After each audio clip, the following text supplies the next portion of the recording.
Bueno, por si hay que equivocarlo, yo que decía, bueno, ya lo debo de tener todo, pero no se preocupen.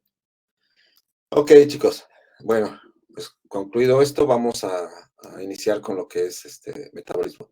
¿Ya están listos, Diana? Sí, doctor, permítame, voy a presentar. Perfecto.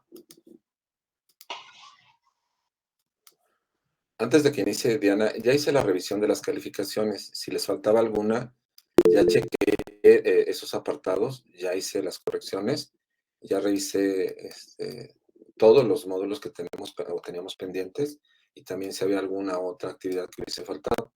Entonces, nada más chequenme si por ahí hay algo importante que ustedes noten. Si no, no se preocupen, ya está revisado. Bueno, adelante, Diana, por favor. Ok, buenos días, compañeros. Nosotros vamos a exponer el metabolismo de los carbohidratos. Somos el equipo 1.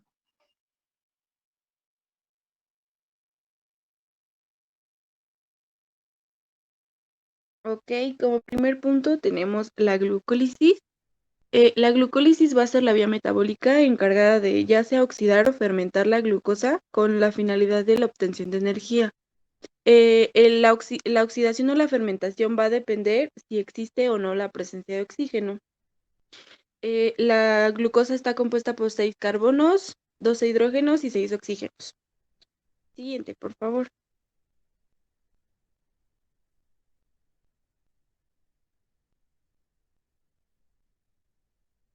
Bueno, consideré importante que, ponerles que dentro del proceso de glucólisis existen moléculas energéticas o moléculas de transporte, principalmente son 3. Son ATP, que sería adenosintrifosfato, NADH, que sería nicotinamida adenina dinucleótido, y FADH, que sería flavin adenin dinucleótido. Estas moléculas energéticas se van a encontrar en modo pasivo y modo activo durante la glucólisis. Para que pasen de modo pasivo a modo activo se necesitan los electrones, quienes posteriormente van a llevar esta energía a la mitocondria, pero es importante tomarlos en cuenta y considerar que cambian su expresión, ya sea, depende del modo en el que se encuentren.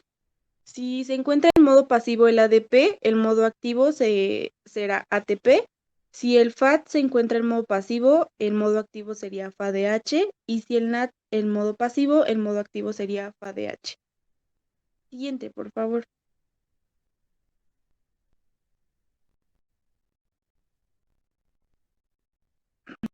Bueno, ahora, entrando a glucólisis como tal, tenemos que considerar que está en el citosol y existen muchas enzimas que nos van a ayudar a poder formarlas. Existen muchas enzimas. Entonces, en primer lugar, tenemos que la glucosa ingresa al cuerpo en forma de alimentos y ocurre una fosforilación que va a convertir el ATP que ingresa en ADP. La enzima encargada de realizar la fosforilación es la exoquinasa. Esta enzima va a estar presente en toda célula, excepto en los hepatocitos y en las células beta del páncreas. Cuando estemos hablando de las células beta del páncreas y de los hepatocitos, va a entrar en función la enzima glucoquinasa. Bueno, entonces entra la glucosa, ocurre un proceso de fosforilación por la exoquinasa y la convierte en glucosa 6-fosfato. Después de que tenemos la glucosa 6-fosfato y recordemos que entra un ATP y sale un ADP, entra en acción la enzima isomerasa y convierte la fructosa 6-fosfato en fructosa 6-fosfato. La glucosa 6-fosfato, en fructosa 6-fosfato.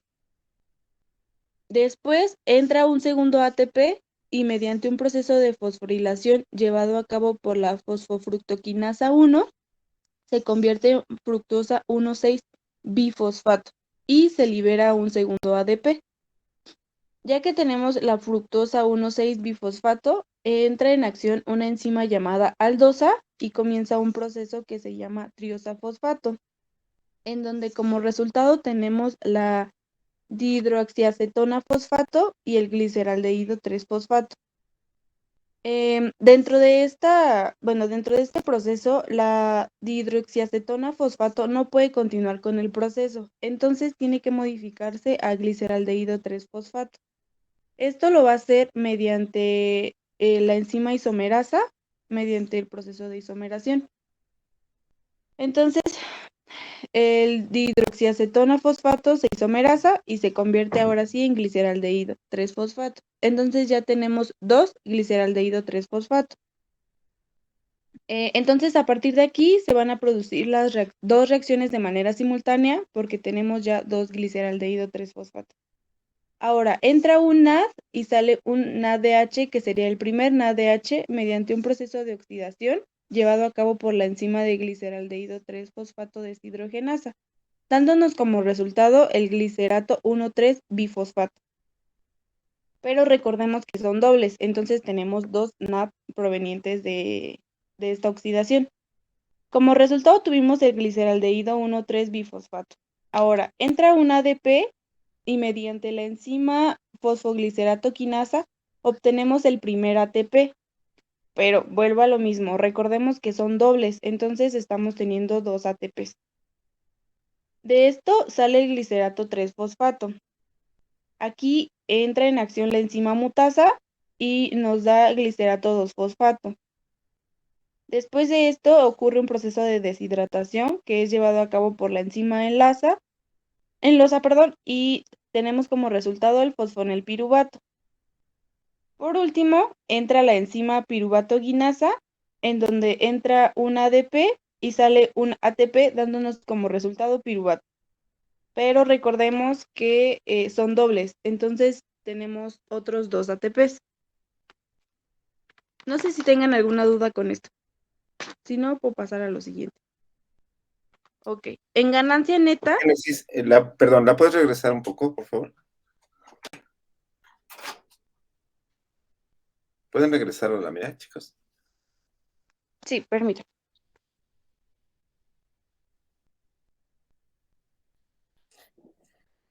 Ok, chicos, ahorita que nos comenta Génesis este proceso, ¿sí ven la finalidad? ¿Cuál es la que se está realizando en esta parte de la glucólisis? Yo sé que son procesos que ahorita para ustedes tal vez son nuevos, pero la finalidad es que comprendan cuál es esto, qué se da, por qué se da, y la intervención de distintas enzimas dentro de este proceso. ¿Sí le entendemos cuál es la finalidad? A ver, Ángel, Levi.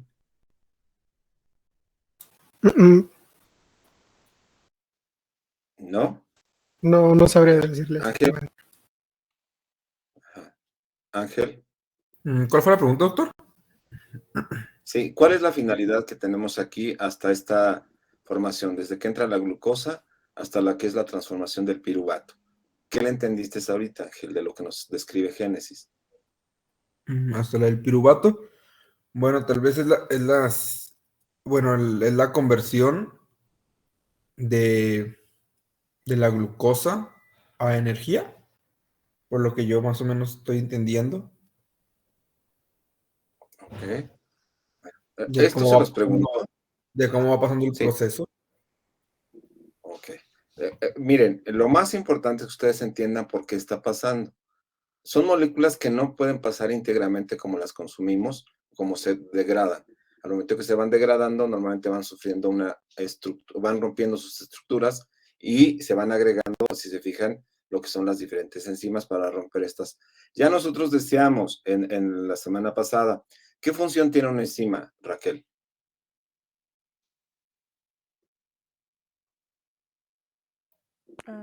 Catalizar. Catalizar. ¿Y cuál es ese fundamento de catalizar, Carla Monive?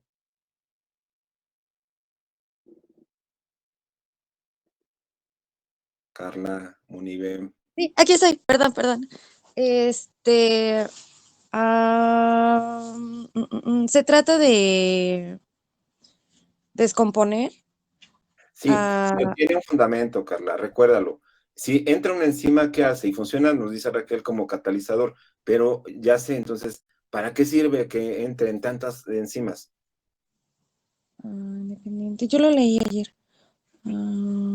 Sí. Se degradan por ejemplo, las moléculas grandes las macromoléculas se degradan en sus monómeros y así se liberan monosacáridos, como la Bueno, glucosa. por ahí vamos, pero no es la finalidad de lo esencial que les comento. A ver, Carlos Muñoz. Doctor, bueno, la finalidad de la glucólisis, bueno, No, es no, generar Carlos, las energía. enzimas. ¿Por qué entran tantas enzimas en este proceso, Carlos? Porque para que la glucosa se pueda transformar en energía, necesita que las enzimas intervengan para que puedan ir descomponiendo la molécula y la vayan fraccionando cada vez más y más pequeña. Sí, pero ¿por qué, Carlos? Tiene una finalidad y lo vimos la semana pasada. Pues porque hacen que, bueno, estas reacciones sin las enzimas se llevarían a cabo, pero serían más lentas. Entonces, gracias a las enzimas, se realizan más rápido y la célula obtiene rápido esa energía para sus actividades.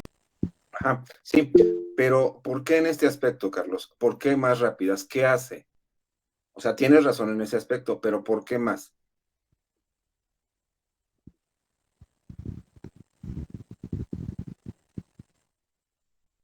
No, bueno, vamos, Carlos Salazar. Creo que Carlita levantó la mano, pero es que iba a decir exactamente lo mismo que Carlos. Como tal, las enzimas van a acelerar ese proceso, pero se necesita rápido y son muchas porque el cuerpo funciona a base de energía. Entonces se necesita generar rápido energía porque como tal también se segregan ciertas sustancias como la insulina. Y también tiene que ver con el estrés. Ya lo había mencionado, tiene que ver mucho con el cortisol también. Si estamos en una situación en la que se necesita energía, el cortisol interviene y se generarían más rápido o se necesita más glucosa para realizar efectos de huida, efectos de reacción a ciertas cuestiones que están generando. Ajá, sí, pero la base que sustenta esta parte, chicos, no, o sea, todas estas que acaban de comentar, está bien, tienen razón, pero hay una base fundamental, el por cuál las hormonas intervienen como un catalizador. A ver, Carlita. Bueno, tengo aquí que podrían ser el fin, la digestión de los carbohidratos. Y ya sí se da como principal producto la glucosa. No sé si a eso se refiere. No, chicos, recuerden, un catalizador tiene una actividad esencial y lo veíamos nosotros, y su finalidad es que intervengan, por ejemplo, en determinadas fases, pero esta fase tiene un objetivo primordial. El por qué están ahí, Carlos decía, es que es para que se desarrollen rápidamente, sí, y nos ayuden, pero ¿cuál es el fundamento? ¿Qué es lo que hacen? Sí, Carlos, a ver, nuevamente. Doctor, bueno, las clases anteriores vimos una gráfica donde todas las reacciones químicas necesitan una cierta cantidad de energía. Uh-huh. Lo que hacen las enzimas es que, digamos que bajan este umbral Uh-huh. para que con poca energía ya se pueda llevar a cabo esa reacción. Esa es la base. Eso es la base, Carlos. Eso es lo que a lo que deben ustedes entender por qué las enzimas. A ver, si nosotros nos cuestionamos y estamos viendo que nos dice Génesis, aquí entró la isomerasa, luego pasó una fosforilación y luego entra lo que es una isomerasa y sí, pero ¿por qué? Bueno, ¿por qué tantas enzimas? O sea, finalmente es lo que ustedes deben de cuestionar.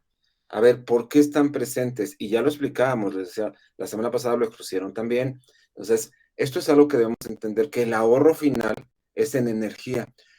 Cada uno de los procesos finalmente desarrolla, se libera oxígeno, entran otros elementos o se elaboran otros, pero finalmente el ahorro que debe tener sería inmenso el gasto energético. O sea, nosotros como elementos o como una célula, finalmente desgastaríamos mucho en estos procesos. Las enzimas por eso reciben ese nombre, son catalizadores y finalmente van a estimular.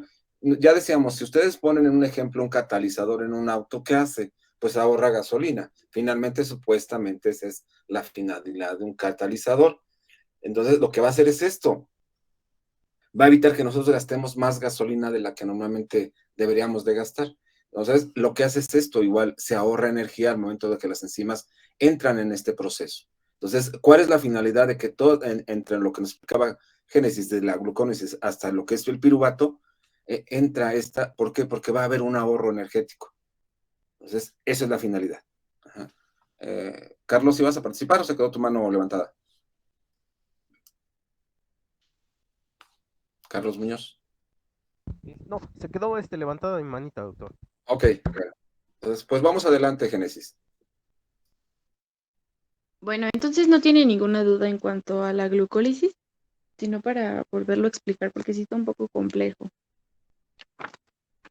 Y bueno, entonces como resultado, la ganancia neta, tenemos 2 ATPs, 2 NADH y 2 piruvato. Tenemos que considerar que en realidad son 4 ATPs, si recuerdan el proceso, pero siempre utilizamos 2 para darle inicio nuevamente al ciclo. Entonces, la ganancia neta son 2. El primer ATP no es proveniente del gliceraldehído.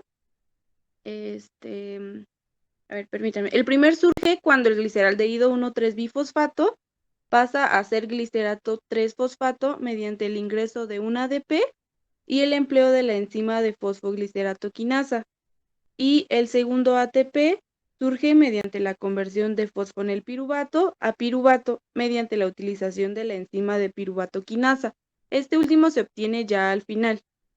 Los dos NADH son obtenidos mediante la oxidación del glicerato al convertirse en glicerato 1,3-bifosfato. Y los dos piruvatos, pues recordemos que a partir de que del gliceraldehído, es decir, que se convierten en 2 gliceraldehídos, se obtienen 2 resultados. Y que por cada gliceraldehído se va a obtener un piruvato. Entonces, por eso son 2 dentro del proceso de glucólisis. Por último, el piruvato tiene 2 como rutas hacia dónde irse. Si es aerobio, va a comenzar un proceso de oxidación llevado a cabo en la mitocondria y sería el ciclo de Krebs. Como les dije en la primera diapositiva, bueno, en la segunda diapositiva, van a pasar estas moléculas energéticas de su modo pasivo a su modo activo mediante electrones para poder ser transferidos posteriormente a la mitocondria. Esto con la finalidad del ciclo de Krebs. Por otro lado, si el piruvato se encuentra en una situación anaerobia, va a dar paso a la fermentación, dándonos como resultado el ácido láctico. La fermentación a grandes rasgos es un proceso cerrado en donde de glucosa pasa a ser piruvato y posteriormente pasa a ser ácido láctico. Y por último, tenemos datos importantes que sería que una molécula de glucosa nos va a producir 2 moléculas de gliceraldehído, trifosfato. Se van a gastar 2 moléculas de ATP durante todo este proceso y 2 moléculas de gliceraldehído van a producir 2 moléculas de piruvato. Esto es solo como para que lo tengan en contexto. Entonces, recordándoles, se formaron 4 ATPs, pero es importante que recordemos que se necesitan 2 para volver a empezar con el proceso. Entonces, nos quedan netas únicamente 2. ¿Alguna duda con glucólisis? Si no, entonces creo que sería todo.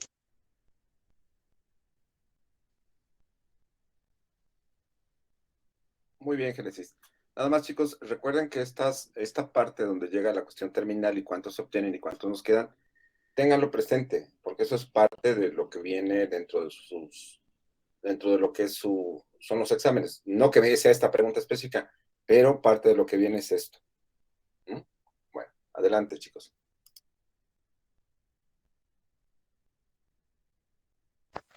Bueno, ya, buenos días. Ya pasando un poquito más a lo que es la gluconeogénesis, debemos de tener en cuenta algunos aspectos. Como tal, este no es la generación de energía, más bien es la generación de moléculas de glucosa como tal, pero esta no es a partir de carbohidratos, esta como tal es a partir de nuevas, bueno, se van a formar nuevas partículas de glucosa o moléculas de glucosa, pero a partir de precursores que no son, pues como ya lo decía, carbohidratos. En este caso, generalmente los precursores son el lactato, el piruvato, el glicerol o determinados cetoácidos, que son pues como tal, moléculas que derivan de los aminoácidos. Entonces se pueden obtener de muchas fuentes, tanto de lípidos como carbohidratos. Entre las, perdón, como aminoácidos, no como carbohidratos. Entre las comidas se mantienen concentraciones sanguíneas adecuadas de la glucosa por medio de la hidrólisis del glucógeno hepático. Generalmente cuando se agota el glucógeno hepático es cuando entra en acción esta gluconeogénesis.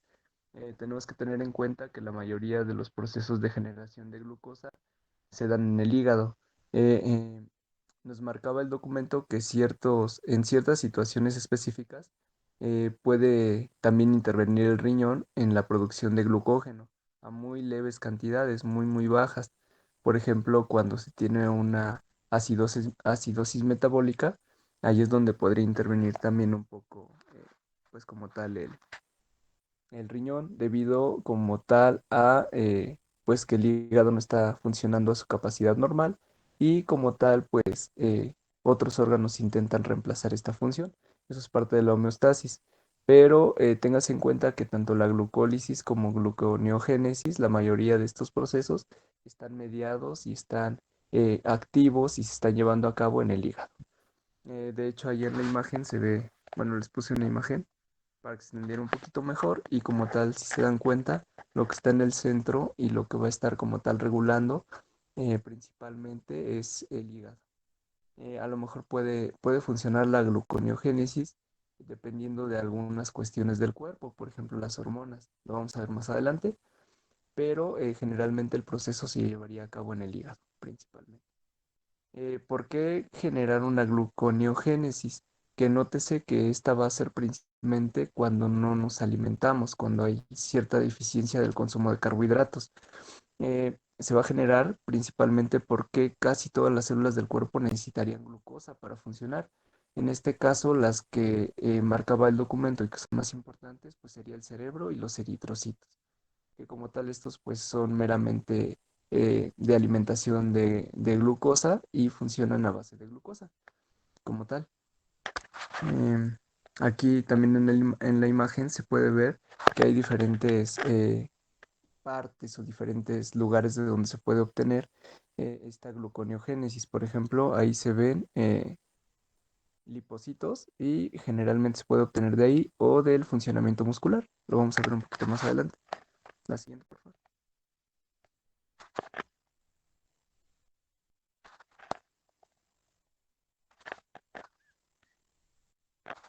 La siguiente, por favor.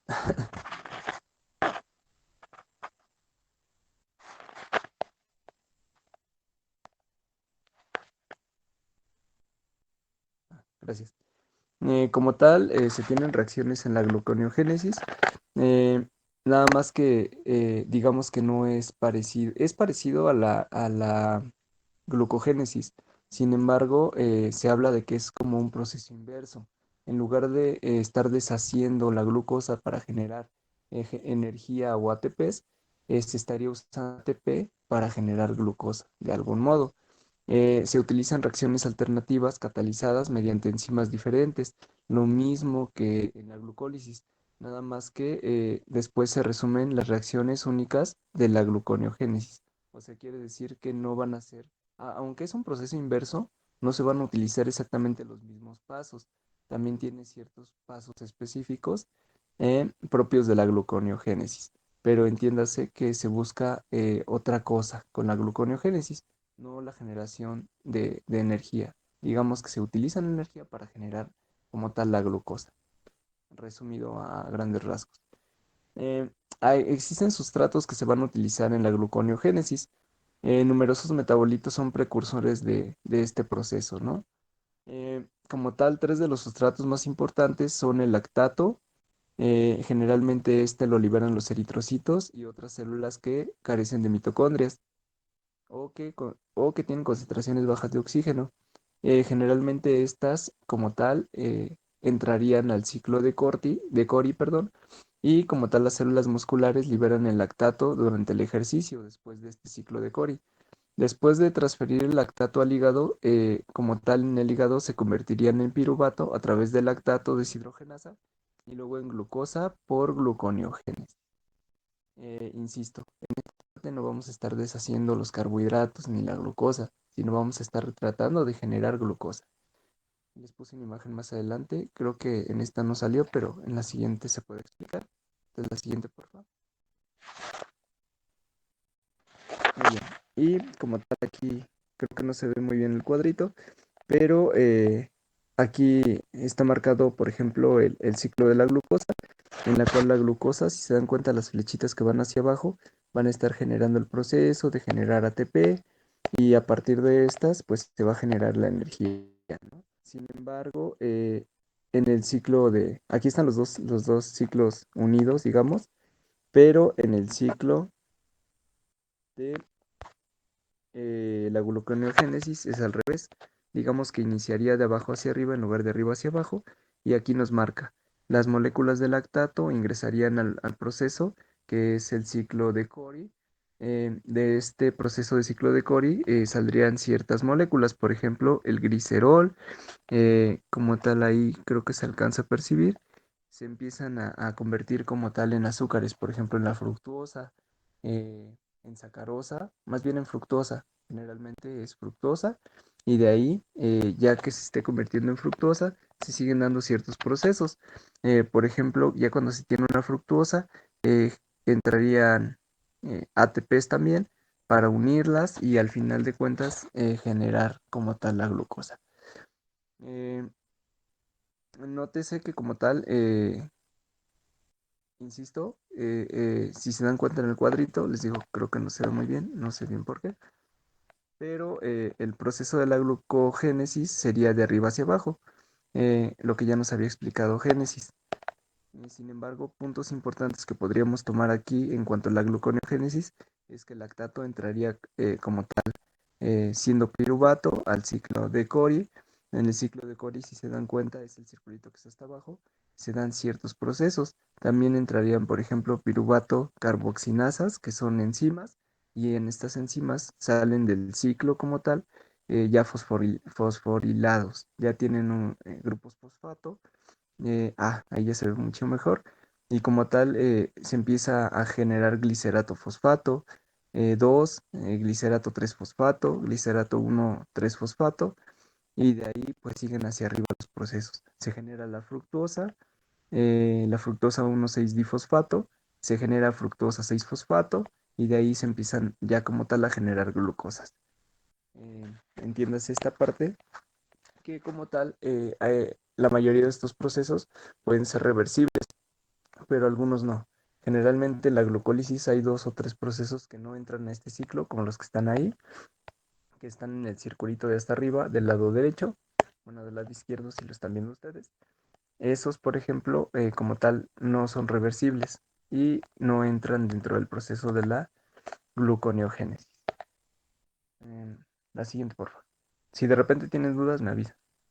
Ya lo vamos aterrizando porque, como dice Génesis, es un tema medio complejo. Muy bien. En cuanto a otro sustrato muy importante de los 3 que íbamos a hablar, el segundo sería el glicerol, que es un producto del metabolismo de las grasas en el tejido adiposo. O sea, cuando se metabolizan ciertas grasas se genera glicerol. Como tal, este se transporta al hígado en la sangre y luego se convierte en glicerol 3-fosfato por medio de la glicerol sinasa. La oxidación del glicerol 3-fosfato para formar DHAP, que es desoxidrogenasa fosforilada, ocurre cuando la concentración citoplasmática de nicotidamida, adenina, dinucleótido, que así se sigla con sus mayúsculas, es relativamente elevada. Como tal, esto quiere decir que el glicerol va a pasar por ciertos procesos en los cuales, digamos que se van a fosforilar, lo mismo que vimos hace rato. Hay ciertos procesos de oxidación en las cuales se meten grupos fosfatos, se fosforila y empieza a convertirse, gracias a esto, como tal en glicer, perdón, ¿dónde está? ¿Dónde está? ¿Dónde está?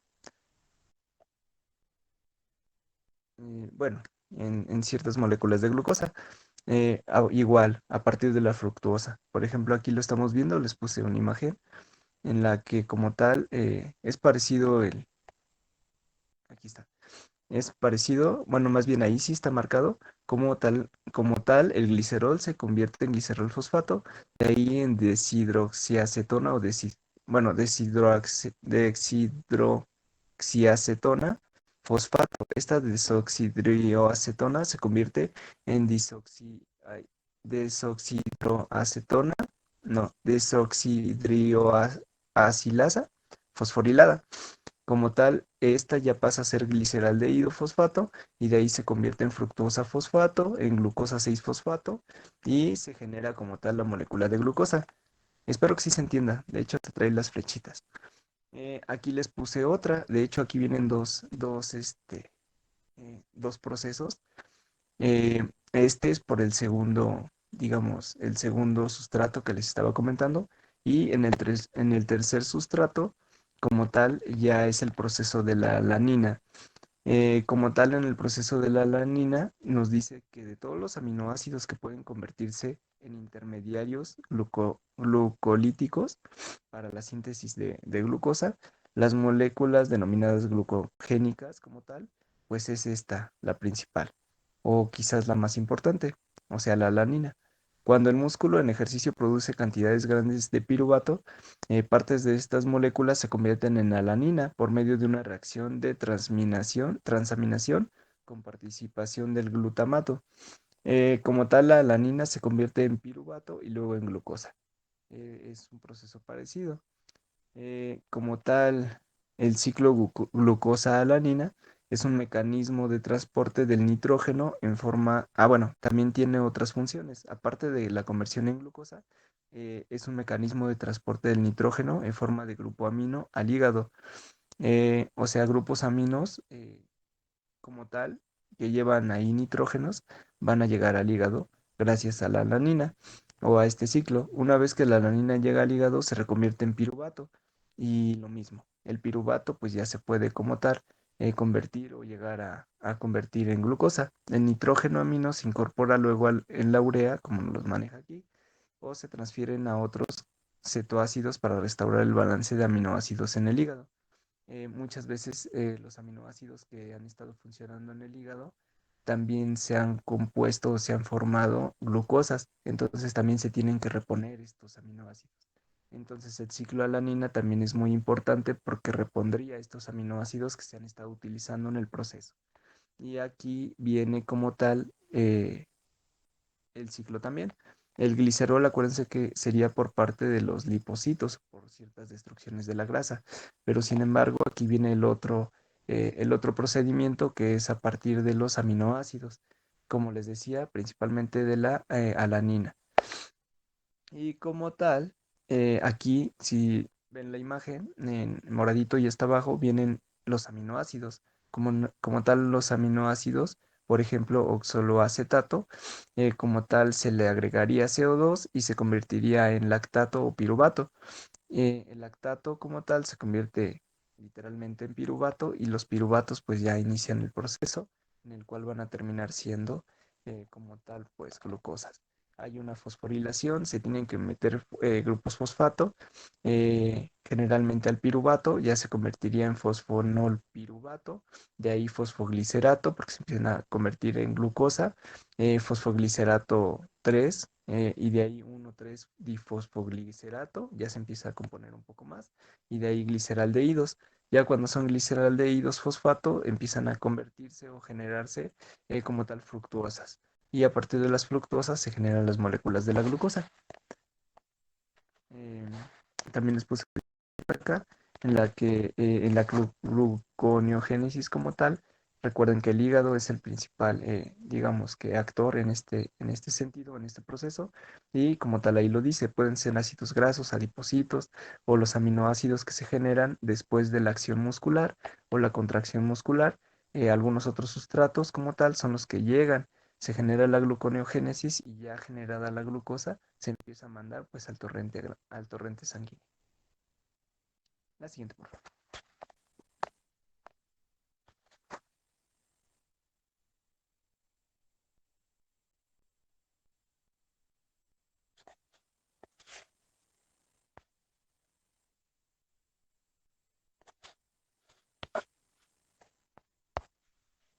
Muy bien. Como tal, este proceso tiene que estar regulado, no se puede estar dando todo el tiempo. Eh, la velocidad de la gluconeogénesis está afectada en primer lugar por la disponibilidad de los sustratos, por los efectores alostéricos y por las hormonas. O sea, como tal, este proceso no tiene que estar todo el tiempo actuando. Generalmente se da, como ya lo había dicho antes, y si no lo dije, lo recalco, cuando se tiene, por ejemplo, procesos de ayuno. Cuando hay procesos de ayuno, cuando no se tiene suficiente ingesta de carbohidratos, es cuando entra en acción la gluconeogénesis. Es afectada en primer lugar, o sea, por esto, digamos que por estas acciones físicas.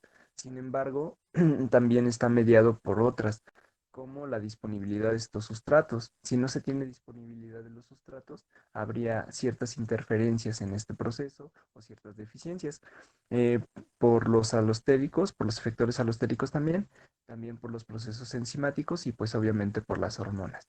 Generalmente lo vamos a ver creo que en la siguiente diapositiva, pero eh, el glucagón y la insulina tienen que ver directamente con si se da el proceso o si no se da este proceso. Puede que este proceso también se esté dando, pero en mínimas cantidades. Lo vamos a ver un poquito más adelante. Como tal, las cuatro enzimas clave de la gluconeogénesis son la piruvato carboxilasa, la PEP carboxinasa, la fructosa 1, la 6-difosfatasa y la glucosa 6-fosfatasa. Como tal, son afectadas en grados variables por los moduladores alostéricos. Por ejemplo, la fructosa 1 6-disfosfatasa, como tal, la activa el ATP y la inhibe en el AMP. Lo vamos a ver un poquito más adelante. Y la fructosa 2 y 6-difosfato, la acetilcoenzima A, activa el piruvato carboxilasa. O sea, todos estos procesos generalmente se están dando como respuesta a una inanición. Si generalmente hay un proceso ya de inanición o una falta de alimentación prolongada, como tal estaríamos hablando de que se empiezan, por ejemplo, a generar acetilcoenzima, que va a ser como tal la respuesta para que se empiecen a generar, pues como tal procesos de gluconeogénesis. Es un poquito parecido a lo que veíamos con las respuestas inmunes del cuerpo, cuando de repente entra un organismo, aquí sin embargo, si no entra nada, se activan estos tipos de sensores. Al activarse estos sensores, pues van a ser como una especie de llamado a que se genere la gluconeogénesis. Y esto generalmente es por la inanición, por no consumir ningún tipo de alimento, por la falta de actividad muscular y generalmente pues sí, por cuestiones de una deficiencia de ingesta de nutrientes. Como tal, la gluconeogénesis es estimulada por las concentraciones elevadas de lactato, de glicerol y de aminoácidos. Eh, en una alimentación abundante en grasas, la inanición y un ayuno prolongado, como tal es lo que les decía, proporcionan grandes cantidades de estas moléculas, las moléculas que van a hacer el proceso de activación de la gluconeogénesis. Como tal, aquí en la imagen podemos ver que generalmente, creo que les repetí la imagen, pero como tal podemos ver que podemos ocupar pues energía de todos lados, o sea, podemos ocupar de los aminoácidos, generar la glucosa, de los lipocitos, ocupar como tal ocupar ciertas partículas o ciertas pues como tal sustratos de algunos procedimientos o algunos procesos que se dan en cuanto a los lipocitos, a la digestión de los lipocitos o a la metabolización de los lipocitos para poder estar generando esto. Pero generalmente si ni siquiera hay un movimiento muscular, no hay ingesta como tal de alimentos, es cuando más se estaría estimulando la generación de esta como tal de este procedimiento, que es la gluconeogénesis. Sin embargo, nótese que también, insisto, va a estar regulada por las concentraciones de si se tiene o no se tiene aminoácidos, si se tiene o no lipocitos, cosas por el estilo. Eh, la siguiente, por favor.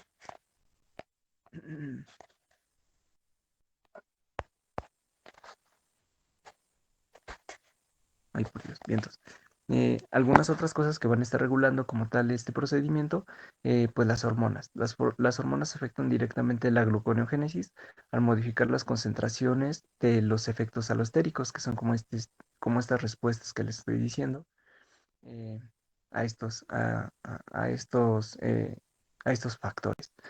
Y obviamente también a enzimas clave determinadas de la velocidad o determinantes de la velocidad. Las hormonas también influyen en la gluconeogénesis al alterar la síntesis enzimática.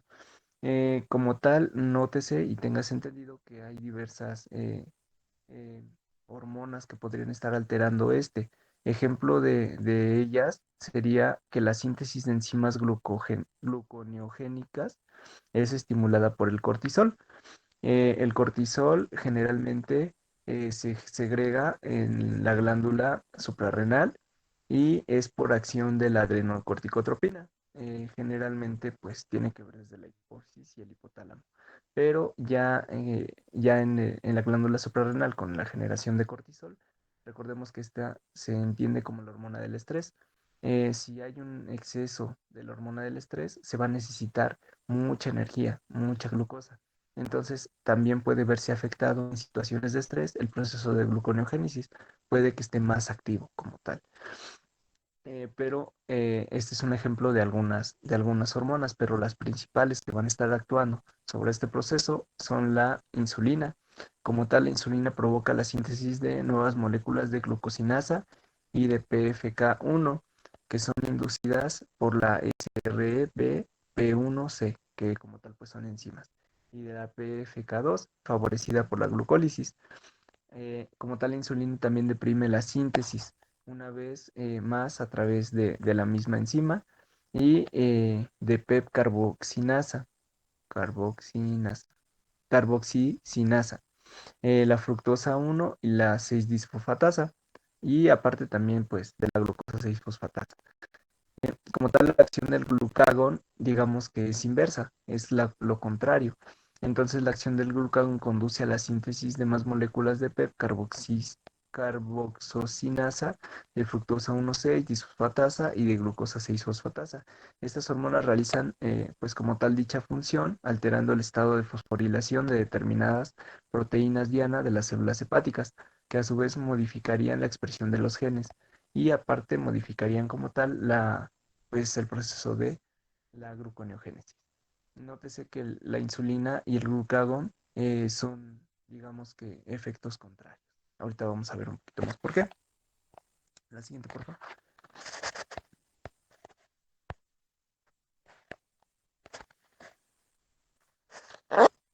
Muy bien.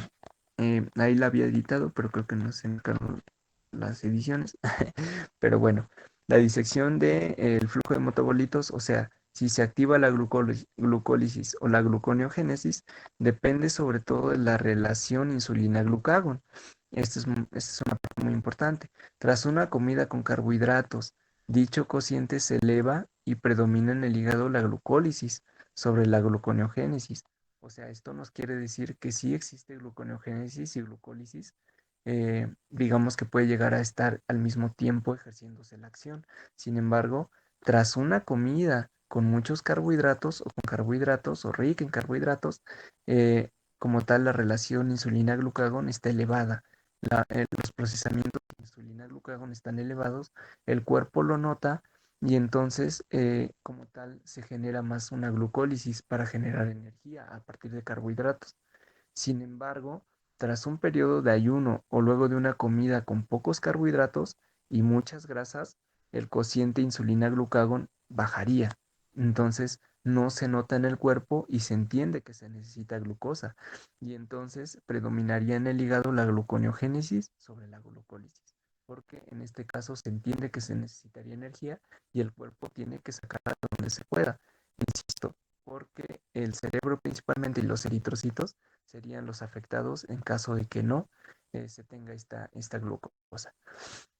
Como tal, hay un segundo gran regulador, que es la disponibilidad de ATPs, ya que las cantidades elevadas de AMP, que es adenosín-monofosfato, como tal, el producto de la baja energía de la hidrólisis del ATP incrementaría. Y como tal, el flujo a través de la glucólisis a expensas de la gluconeogénesis y las cantidades bajas de AMP incrementarían el flujo a través de la gluconeogénesis a expensas de la glucólisis. Esto quiere decir que como tal, si se nota que hay ciertos déficits de energía en el cuerpo, tendrían que generarse ATPs. Y entonces lo primero que necesitamos para generar ATPs es tener moléculas de glucosa. Entonces, si tenemos como tal baja disponibilidad de ATP, se busca generar ATPs. Y este es un gran segundo regulador. Si tienen dudas, y si no, pasamos a lo siguiente.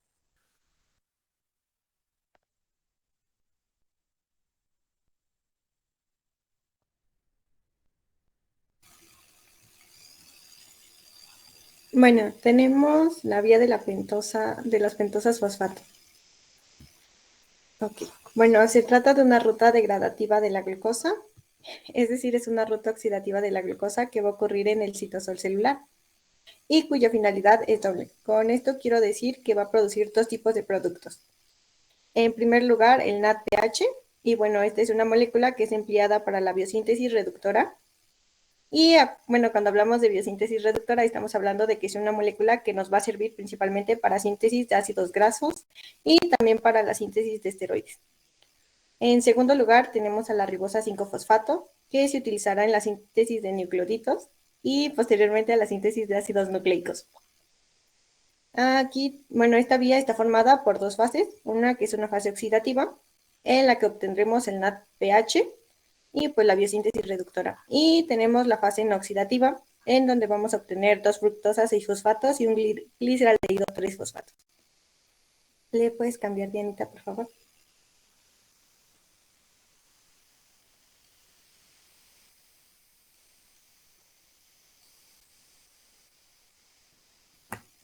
Bueno, tenemos la fase oxidativa y aquí deberían pasarse un poquito, bueno, ver un poquito la imagen. Esta fase oxidativa va a iniciar con glucosa 6-fosfato, es decir, no solamente con la glucosa como teníamos en la glucólisis. Y en la primera reacción va a aparecer la enzima más importante de este proceso, es decir, la que va a estar regulando toda esta vía. Y estamos hablando de la glucosa 6-fosfato deshidrogenasa. Y bueno, como es una deshidrogenasa, vamos a tener una reacción de óxido-reducción en la cual va a ingresar el NAD-fosfatado. Y bueno, aquí recordemos que como no tiene el hidrógeno, por lo tanto está oxidado y va a salir el NAD-fosfatado reducido. Entonces vamos a realizar la óxido-reducción y vamos a formar un compuesto llamado fosfogluconolactona. Entonces ahora va a llegar una enzima que lo que va a hacer es una hidrólisis y esta enzima es la gluconalactonasa. Por lo tanto, vamos a tener la ruptura del anillito, bueno, ahí se puede ver en la imagen, y esto quiere decir que vamos a lesionar una molécula de agua y va a salir un hidrógeno y vamos a formar el 6-fosfogluconato. Por lo cual, se viene la última reacción de la fase oxidativa de la vía de la pentosa, donde se realizará una oxidorreducción y una descarga oxidación. Es decir, la molécula va a perder un carbono. Entonces va a llegar la enzima 6-fosfogluconato deshidrogenasa. Ya veo, no, bueno, sí. Como es una deshidrogenasa, ya sabemos que va a realizar una oxidorreducción y de nuevo se va a formar otra molécula de NAD-fosfatado reducido. Y se da la biosíntesis reductora. Y como les comentaba, también se hará una descarga oxidación. Es decir, que en esta reacción también va a salir un carbono como una molécula de dióxido de carbono para formar la ribosa 5-fosfato, el cual es un monosacárido de 5 carbonos, como podemos ver en la imagen. Bueno, ¿alguna duda de cómo es el proceso de la fase oxidativa? No está difícil, pero no sé, porque de aquí ya viene un poquito más complejo. Bueno, creo que no. Okay. La riburosa puede tomar dos rutas diferentes. Bueno, lo que nos dio riburosa 5-fosfatos, dos rutas diferentes. Una que es la riburosa pasa a ser ribosa y entonces va a llegar una enzima que es la isomerasa y se va a formar a ribosa 5-fosfato. No, Diana, sigue en la que sigue. Bueno, pero ya déjala ahí.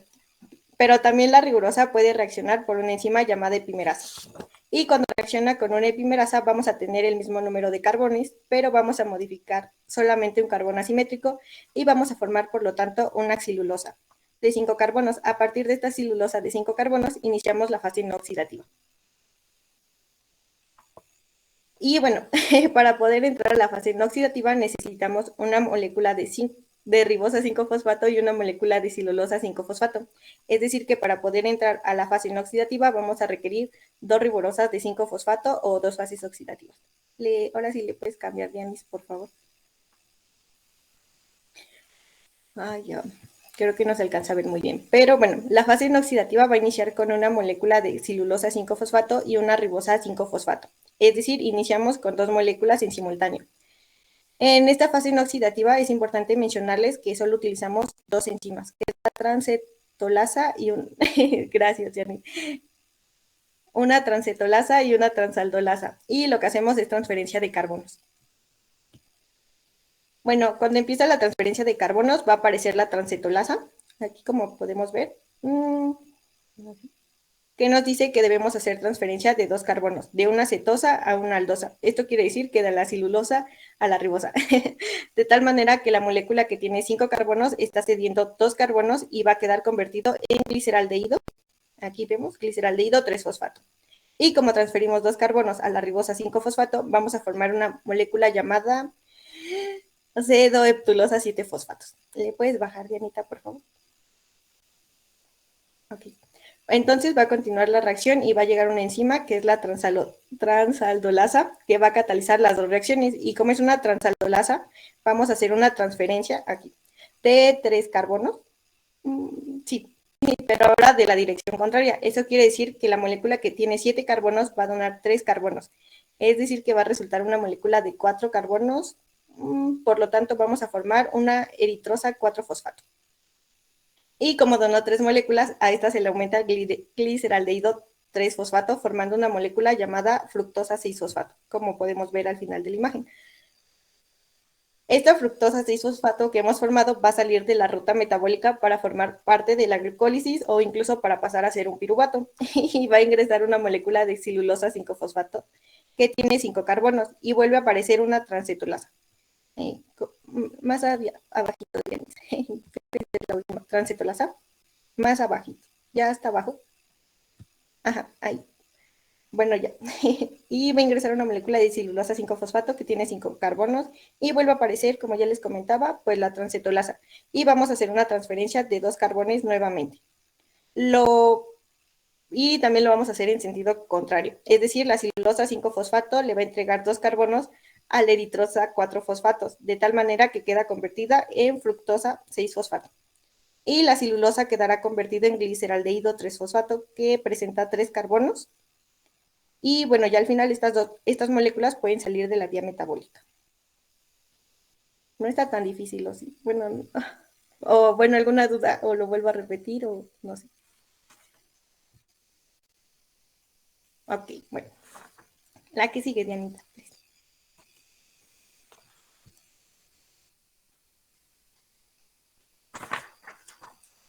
Ok. Dice, bueno, cuando no requieren azúcares pentosas para las reacciones de biosíntesis, los metabolitos de la porción no oxidativa de la vía se convierten en intermediarios glucolíticos, que pueden degradarse posteriormente para generar energía o convertirse en moléculas precursoras para procesos de biosíntesis. Por esta razón, la vía de la pentosa fosfato también se denomina derivación de las hexonas monofosfatadas. Y bueno, en la imagen podemos observar el metabolismo de los carbohidratos, la glucólisis y la vía de la pentosa fosfato. Y bueno, si la célula llega a requerir más moléculas de NAD fosfatado reducido que de ribosa, puede canalizar los productos de la fase no oxidativa de la vía de la pentosa fosfato hacia la glucólisis. Como explica esta visión general, aquí, bueno, como podemos ver en la imagen, el exceso de ribosa 5-fosfato, aquí vemos que hay exceso de ribosa 5-fosfato, puede convertirse en los intermediarios glucolíticos y pasar a fructosa 6-fosfato y gliceraldehído 3-fosfato, como también podemos ver. La vía de la pentosa fosfato se va a regular solamente para satisfacer los requerimientos momentáneos de NAD fosfatado y de ribosa 5-fosfato. La que sigue, por favor.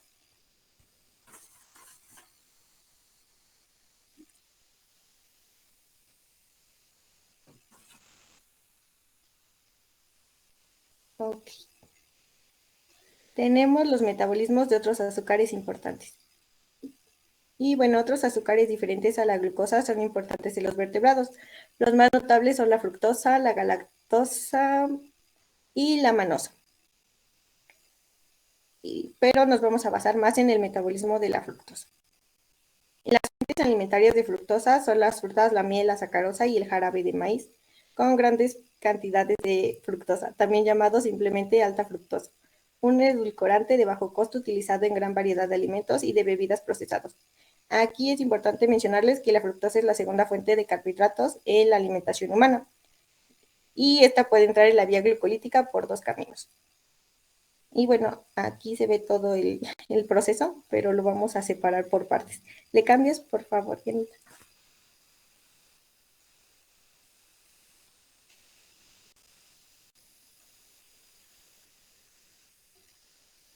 Ok, gracias.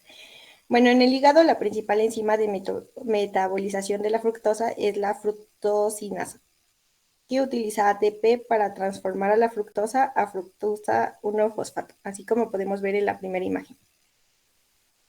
Cuando la fructosa 1-fosfato penetra en la vía glucolítica, primero se divide en fosfato de dihidroxiacetona y gliceraldehído mediante la fructosa 1-fosfato, aldosa. Luego el fosfato de dihidroxiacetona se convierte en gliceraldehído fosfato por medio de la triosa fosfato isomerasa, así como también podemos ver aquí en la imagen. El gliceraldehído 3-fosfato se genera a partir del gliceraldehído y de ATP por la sinasa de gliceraldehído. Aquí. Bueno, sí, podemos ver en la segunda imagen. La que sigue, please.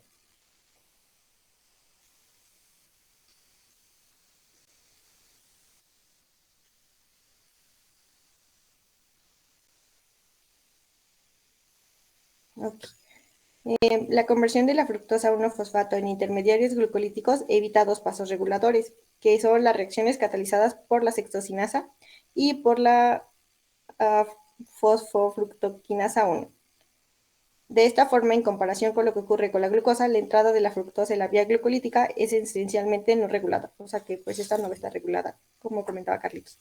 En los músculos y en el tejido adiposo, la fructosa se convierte en el intermediario glucolítico fructosa 6-fosfato por conducto de la exoquina, así como podemos ver aquí en la imagen. Debido a que la exoquina tiene más baja afinidad por la fructosa, esta reacción tiene una importancia menor en el consumo de fructosa, es excepcionalmente elevado. Y bueno, aquí podemos ver la reacción de fructosa. Gracias a la enzima exoquinasa pasamos a fructosa 6-fosfato. Y bueno, eso sería todo.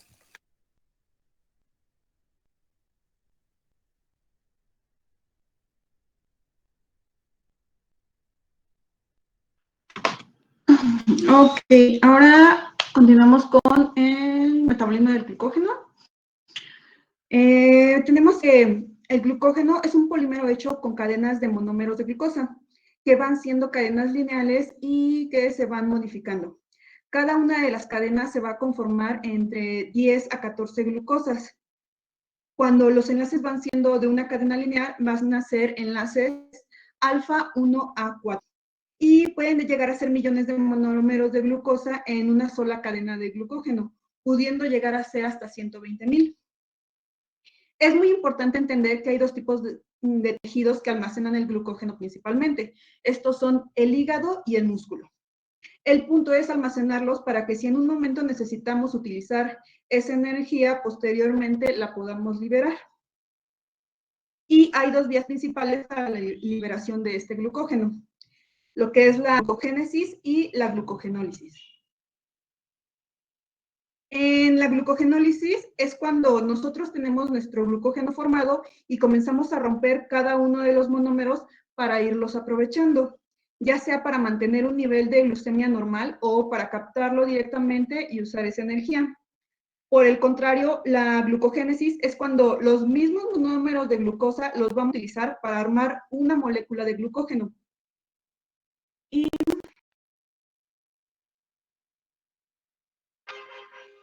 también es muy importante aquí decir que la glucogénesis y la glucogenólisis no son iguales, pero al revés, como lo estamos viendo en la imagen lateral.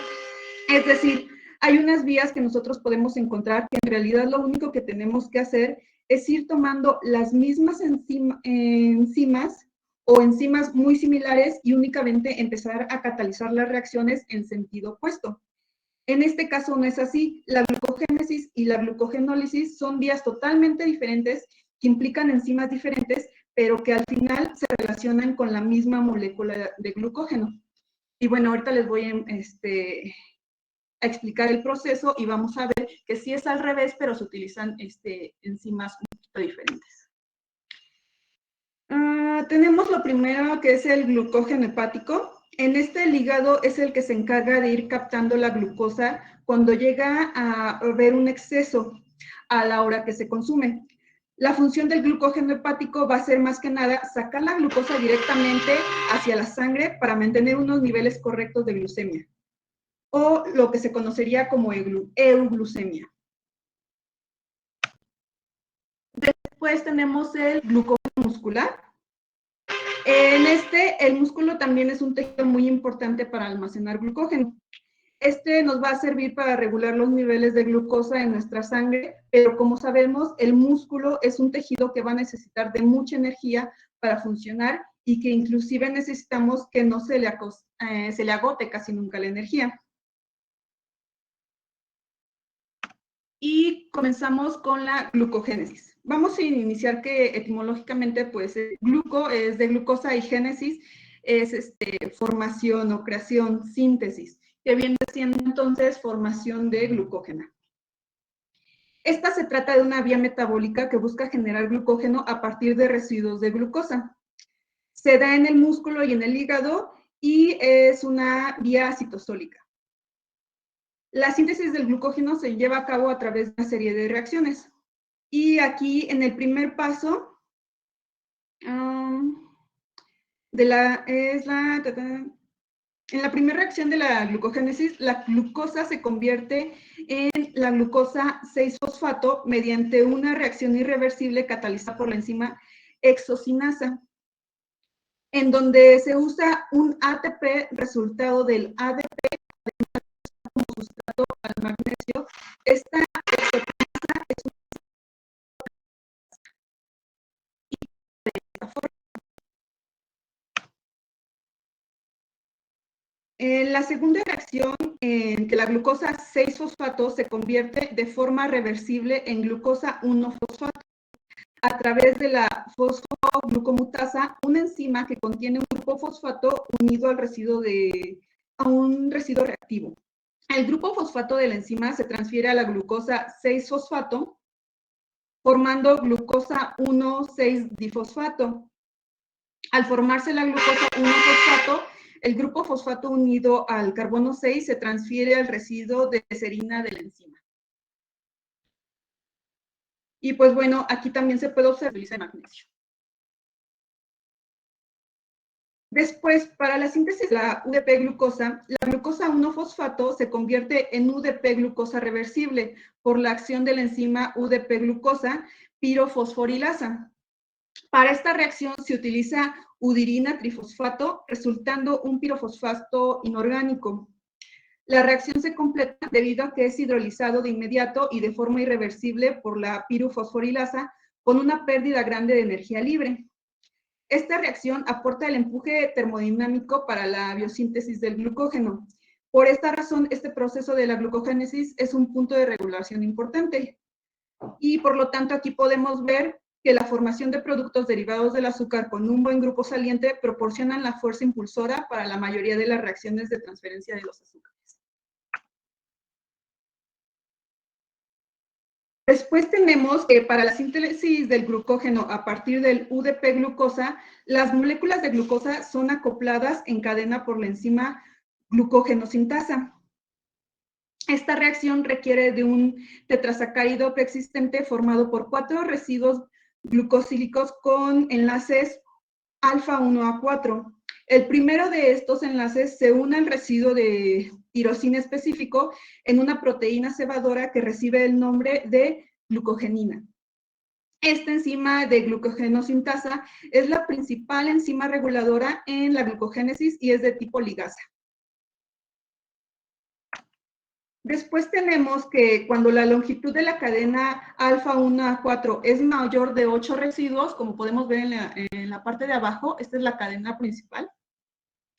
enzima ramificante del glucógeno, una transglucosilasa, transfiere parte de los azúcares de los enlaces alfa-1A4 a una rama del alfa-1A6, estableciendo así el estadio para el alargamiento continuo de ambas cadenas en un alfa-1A4 hasta que a su vez se hacen lo suficientemente largas para la transferencia por encima de la ramificante. Una vez concluidas una serie de reacciones, tenemos como producto final al glucógeno. Y bueno, ahorita es importante que chequen esta imagen y más adelante vamos a ver cómo esto lo vamos a hacer al revés con la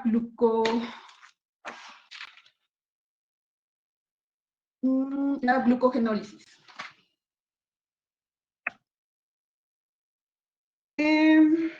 Bueno, algo muy importante que se debe tomar en cuenta es la regulación de este proceso, y existen factores encargados de activar o inhibir esta vía. Los que se encargan de su activación son los niveles de glucosa elevados, la mayor ingesta de carbohidratos, o cuando permanecemos en reposo, o bien cuando los niveles de insulina se elevan. Y en cuanto a la inhibición, tenemos el aumento del glucagón, el aumento de epinefrina, cuando los niveles de glucosa disminuyen o cuando realizamos actividad física.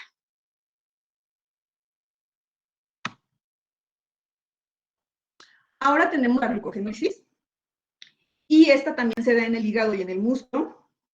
Bueno, y retomando lo anterior, como sabemos, el glucógeno es una cadena de muchos monosacáridos que luego van siendo ramificaciones y al final acaba siendo una especie como de gránulo.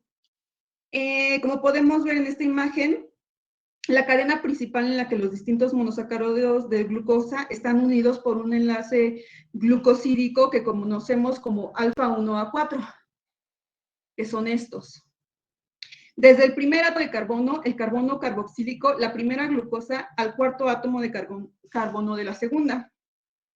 Entonces encontramos que por un número X de monosacáridos que suelen estar entre 10, encontramos que en un monosacárido aparece una ramificación que el enlace esta vez será en alfa-1A6 y se crea una ramificación de unas cuantas unidades de glucosa, que es como la imagen que teníamos antes, que les dije que es como quedaba al final.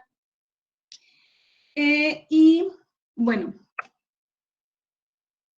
aquí está más fácil de visualizar. Aquí tenemos representado cómo es la estructura del glucógeno. Tenemos dos cadenas, la cadena de monosacáridos de color amarillo, que es la cadena principal, esta de aquí abajo. Y tenemos, estas están unidas por enlaces alfa-1A4. Creo que voy a cambiar el puntero. Ok. Aquí cada uno de estos monosacáridos está unidos por enlaces alfa-1A4. Igual tenemos su ramificación que están unidos por enlaces alfa-1A4, exceptuando a uno, el que inicia la ramificación, es un enlace alfa-1A6. Y también la podemos encontrar llamada como cadena secundaria. Entonces, tanto las glucosas de la cadena principal como las de la secundaria están unidas por el alfa-1A4.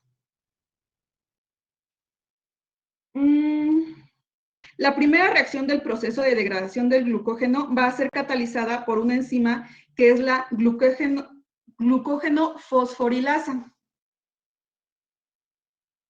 que se va a encargar de romper los enlaces alfa-1A4 mediante la fosforólisis, obteniéndose unidades de glucosa o fosfato. O sea, se van a unir grupos fosfatos a cada uno de estos monómeros para romper. Entonces, ese fósforo que queda unido a la glucosa que se libera y se convierte en glucosa 1-fosfato. En esta se libera algo de energía y esa energía se almacena en la molécula glucosa 1-fosfato. Entonces, el glucógeno fosforilasa rompe los enlaces alfa-1A4 hasta que nos encontramos con que hay 4 unidades de glucosa en una ramificación. O sea, se va a quedar aquí, así, se van a romper los últimos de la cadena hasta que nada más nos queden 4 en la cadena principal hasta donde empieza la ramificación. Y es aquí donde actúa una enzima que se conoce como desramificante. Va a quitar la ramificación que tenemos arriba, la del alfa 1A6.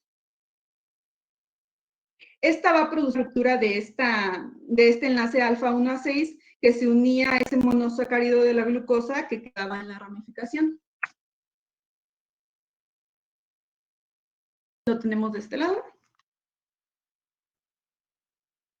Entonces, rompe este enlace y se libera en glucosa libre. Esta no tiene fosfato o grupo fosfato añadido porque no es una fosforilasa.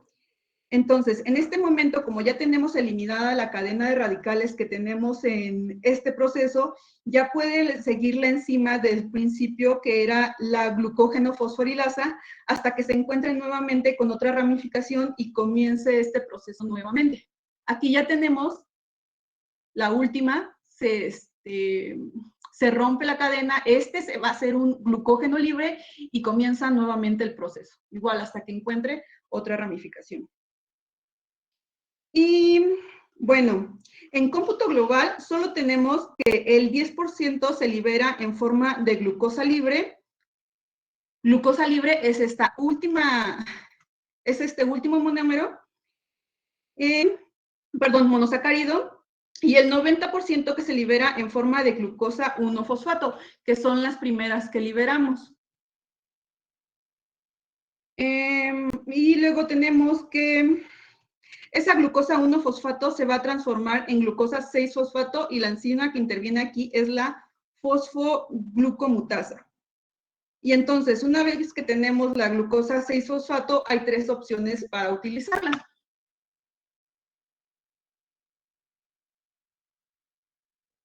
La primera que tenemos es la vía de las pentosas fosfato, o la llevamos a la glucosis donde se va a producir un piruvato, y luego con ese piruvato podemos hacer glucólisis anaerobia en el caso de ausencia de oxígeno y nos quedaría lactato, que es lo primero que nos explicaba Génesis, o podemos seguir la vía de la respiración celular. Y finalmente encontramos la última vía en la que vamos a pasar de la glucosa 6-fosfato, vamos a llevarla al hígado y a través de la glucosa 6-fosfatasa transformarla en glucosa en forma libre, y esta glucosa podría irse al torrente sanguíneo y del torrente sanguíneo pues llegar a los múltiples órganos que utilicen glucosa. Y bueno, esto sería todo. No sé si tengan alguna duda de esto último o de algo más de mis compañeros.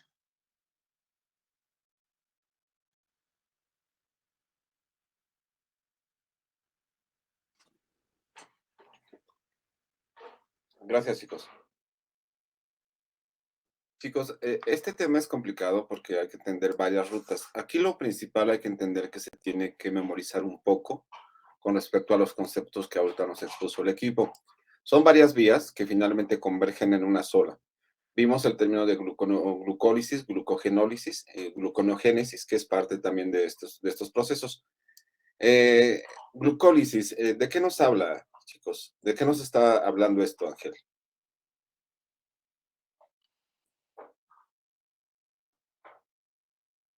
Ángel.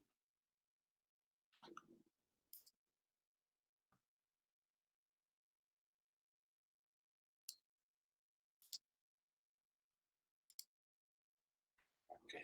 Axel, Adrián.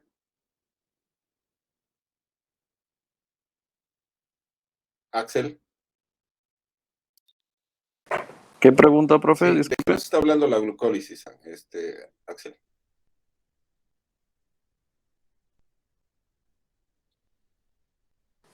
Pues nos habla de la destrucción de la glucosa a moléculas más simples.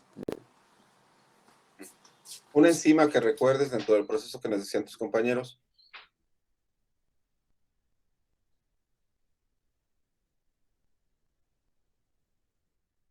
¿No? Bueno, a ver.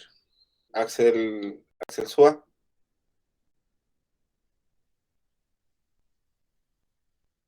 Ajá.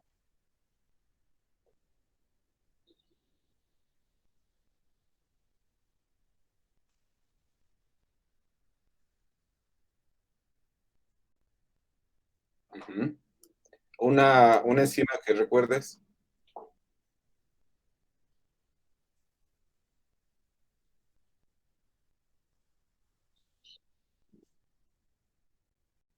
Ok. ¿Sí está bien su compañero, chicos? Diana, Carla.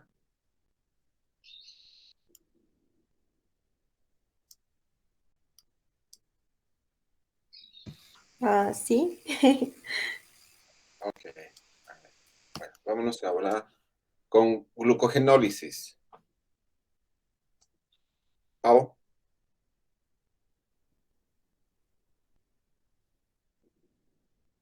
Paulina. Sí, aquí estoy. Glucogenólisis. Pues, ¿cómo? Glucogenólisis. Sí, ¿A qué se pues refiere? ¿Cuál es? básicamente, ay, perdón. ¿De qué te acuerdas que dijeron tus compañeros?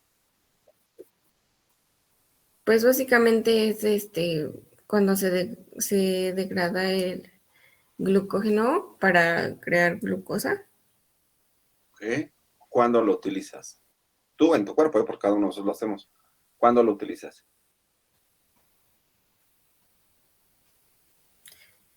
Mm, pues para liberar, bueno, para mantener los niveles de sangre y, ajá, No. para liberar y mantener los niveles de sangre. ¿De sangre, Pau? ¿De sangre? Bueno, los niveles de glucosa en la sangre. ¿Pero de qué? ¿De qué me hablas? ¿Los niveles de qué? ¿De sangre en qué? ¿Lo dijiste bien? Bueno, glucógeno en degradación, pero ¿qué tiene que ver este proceso? ¿Cuándo yo lo utilizo? En el ser humano, ¿cuándo se da?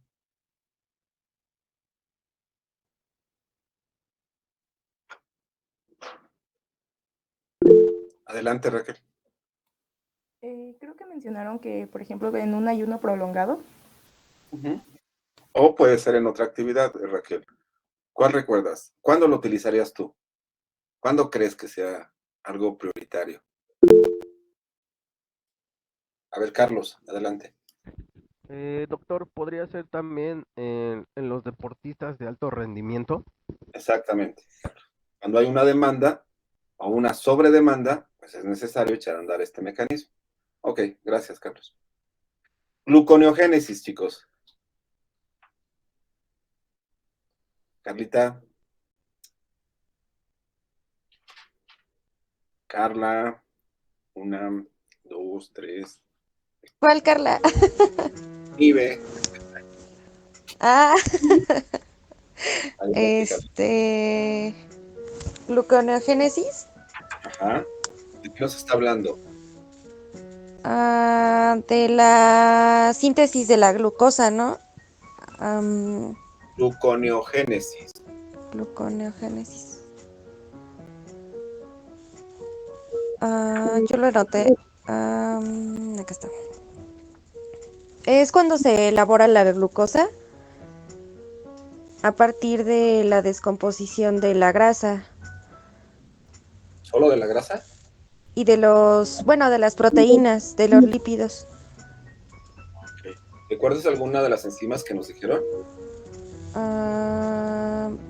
Sí, la fructosa. ¿Es una enzima? No, ¿verdad? No. Lactato. ¿El lactato es una enzima? ¿Lactato es una enzima? El piruvato. No, necesito estudiar más. Ok. Está bien, Me acuerdo Carla. del piruvato, del lactato, del glicerol, Estas de son la... cuestiones terminales. Recuerda, entran de un elemento y se transforman a otro y van a entrar a otro ciclo. El piruvato es un efecto. Claro, En la es... primera discusión que nos dijo Génesis, mencionó piruvato en la parte terminal. Y después el piruvato va a entrar a otra fase. Claro. Es el resultado, ¿no? El piruvato. Ah, sí, ya me Pero acuerdo. ¿qué es entonces la gluconeogénesis? A ver, alguien más, chicos. Axel, Adrián.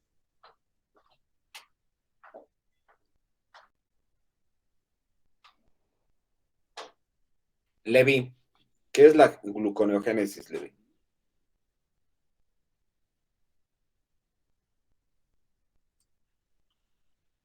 ¿Dónde está Levi? Aquí anda, aquí anda. ¿Qué es, Levi? ¿Qué es la gluconeogénesis? Pues de igual forma, como decía Carlita, tengo el proceso de elaboración de la glucosa. Ajá, sí, pero ¿en qué consiste, Levi, en ese aspecto?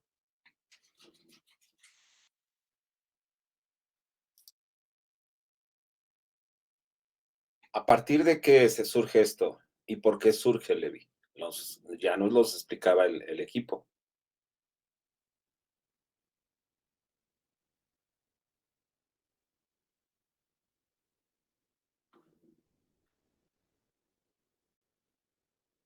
Carlos Muñoz.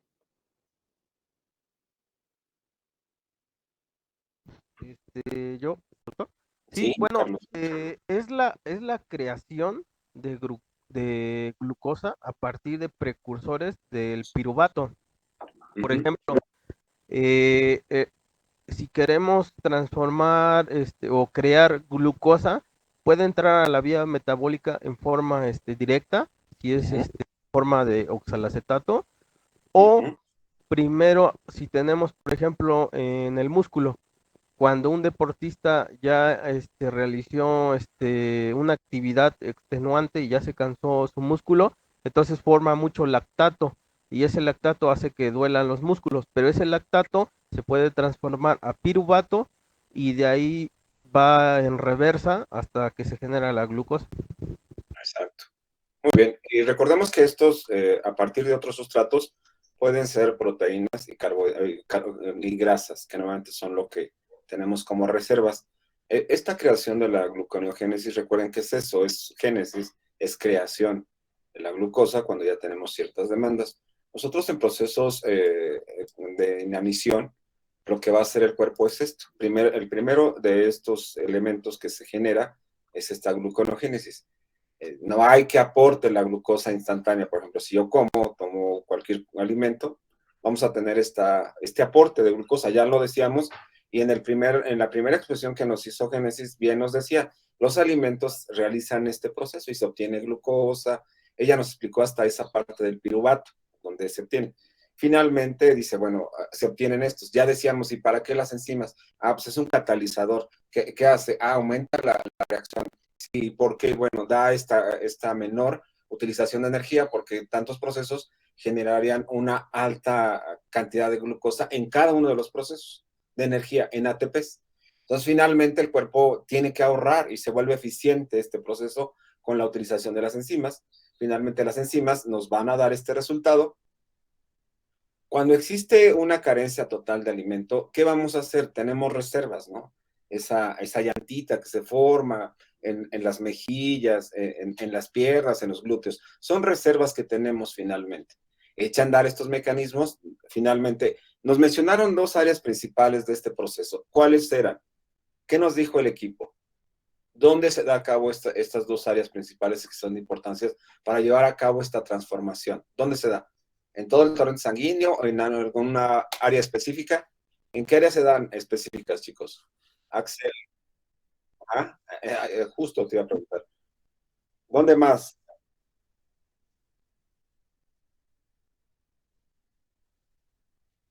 No. Raquel. ¿En el riñón? Exacto. Son los órganos principales. Normalmente tienen esta capacidad. Puede haber otra utilidad que también tengan, pero finalmente un gran porcentaje de estas son el hígado y el riñón. La función es ayudar a mantener el nivel de glucosa, que esto es lo que por ahí quería explicarnos, ¿quién era? Pau, creo que era lo que quería explicarlo. Pero finalmente era esto, ¿no? Que era necesario mantener sangre para cerebro y músculos. Decían que el músculo es parte fundamental también y que requiere una energía continua. Entonces, se puede extraer energía principalmente, pero estas dos fuentes que para mantener este nivel ya sabemos, entonces es hígado, riñón, y deben de mantener estos niveles. Entonces se hace esta situación, pasan de piruvato a glucosa, que era el donde Génesis nos dejó, y posteriormente van a pasar de piruvato a glucosa, que es lo que nos explicaba Carlos ahorita. Después de realizar un ejercicio, entra el proceso contrario. Entonces hay que formar glucosa de donde sea. Y bueno, las principales van a ser, decíamos, las grasas almacenadas y lo que es las proteínas, finalmente. Y hasta el final entran todos los elementos restantes, que es ahí cuando nosotros vemos que la gente muere de inanición y se encuentra caquética, completamente. Ese término ya lo hemos revisado, y la caquexia es esto, que normalmente se consume la persona. ¿Por qué? Porque los procesos metabólicos, como los que estamos viendo, es esa relación que tenemos. Entonces, para entender a qué se debe que la persona se vea así. Pues que no comió. ¿Pero por qué? Porque echó a andar mecanismos, como lo que fue la gluconogénesis, echó a andar todos estos mecanismos. Y finalmente terminó que dejó de producirlos, ya no hubo de dónde obtener esta energía a nivel celular y muere. Muere la célula y muere el ser humano. Entonces, estos procesos recuerden que son importantes. Los tienen que tener en mente cuando ustedes analicen estos procesos metabólicos que nos llevan a la obtención de energía. Entonces, estos que nos comentaron y que bien expuso el equipo, porque digo, es complicado, porque parecen trabalenguas, pero es importante que los entendamos. No son tan complicados cuando ya los hemos revisado. O sea, es poco a poco ir entendiéndoles por qué. O sea, ¿por qué se da esto? No van a cambiar. Estas rutas metabólicas son estables. O sea, ya sabemos que da 6 fosfato, en fin, glucosa 6 fosfato. ¿Y cuántos ATPs terminales me da? Pues 32, ¿no? Finalmente, en todo el ciclo de Krebs, me va a dar esta cantidad de energía. Eso es estable, eso no va a cambiar. Entonces, simplemente es memorizar en dónde hacen estos cambios. Bueno, ok. ¿Dudas? Me imagino que todas las del mundo, ¿verdad? Pero ahorita lo importante es que vayan asociando los términos que estamos utilizando. Bueno, ok. Iniciamos la clase como con 15 y terminamos con 11. Ok. Y es lunes, chicos. Bueno, mañana vamos a ver el siguiente tema, que es metabolismo de los lípidos. Eso sería el siguiente para mañana. Entonces, ya que me mande el equipo 1 cuando expone su cartel, por favor, con los estados patológicos que vamos a revisar. Entonces, nada más para saber cuándo se expone.